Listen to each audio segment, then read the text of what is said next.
Dog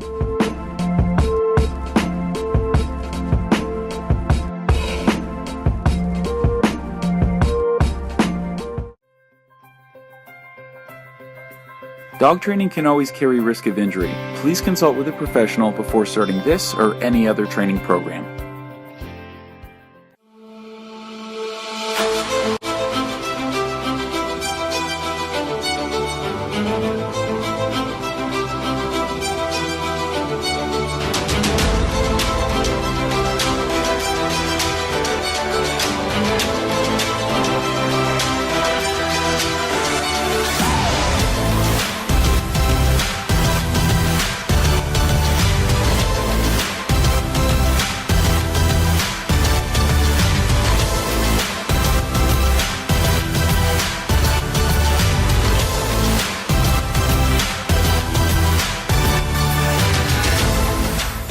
Okay, so hopefully over the last week you've continued to do your e-collar conditioning. Now this is paramount and it can be a little bit tedious, but make sure that you put in at least a good solid week when you're doing the e-collar conditioning. It's super important that you're putting in this time because we aim to achieve two major concepts with our dog to be able to progress to the next stage. So number one, the dog should understand the e-collar stimulation is coming from us.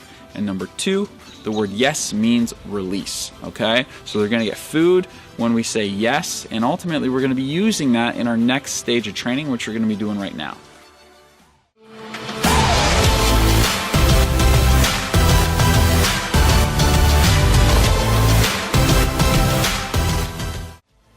So basically what we're gonna be doing is training place.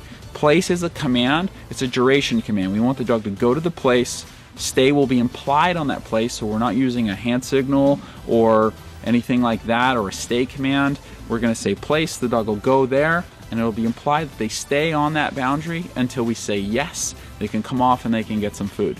So we're going to start working on that. I want you to be working on that for another week.